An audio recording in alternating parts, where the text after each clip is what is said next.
dan, moje ime je Božica, po zanimanju sam diplomirani ekonomist. Vlasnik sam računovodstvene firme Business Mundus Team iz Kruševca i bavim se računovodstvom već 17 godina. U današnjem videu govorit ću o 3 jednostavna načina kako da platite manji porez. Prvi način je da planirate unapred. Savjetujemo vam da unapred planirate svoje finansije i poreske obaveze kako biste mogli iskoristiti sve mogućnosti za smanjenje poreza. Kako se obračunava porez na dobit kod preduzeća ili porez na dohodak kod preduzetnika?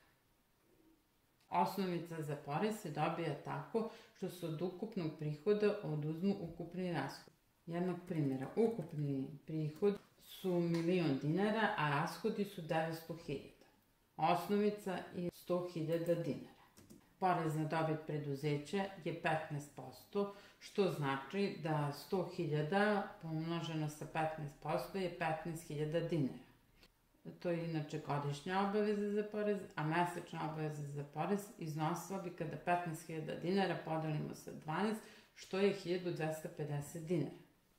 Porez na dohodak preduzetnika je 10%, znači 100.000 dinara puta 10% je 10.000 dinara.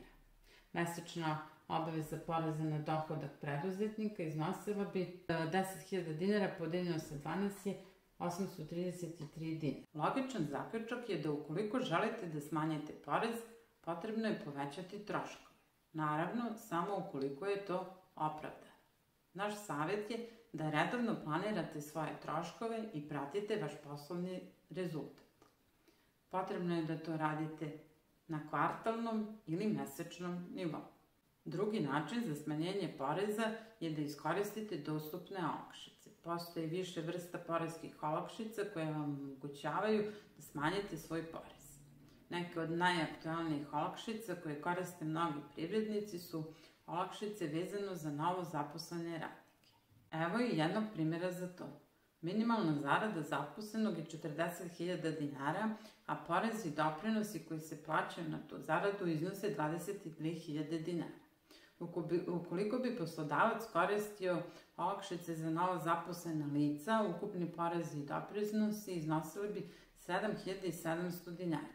Znači ušteda na mesečnom nivou po jednom zaposlenom iznosila bi 14.300 dinara. Ovo bi predstavljalo veoma značajnu uštedu na godišnjem nivou. I treći način za smanjenje poreza je da kontaktirate stručnjaka. Ukoliko niste sigurni na koji način da umanjite svoje poreske obaveze ili se ne razumete u poreske zakone, najbolje je da potražite pomoć stručnjaka. Kontaktirajte nas i zakažite vaše besplatne online konsultacije. Pozdrav!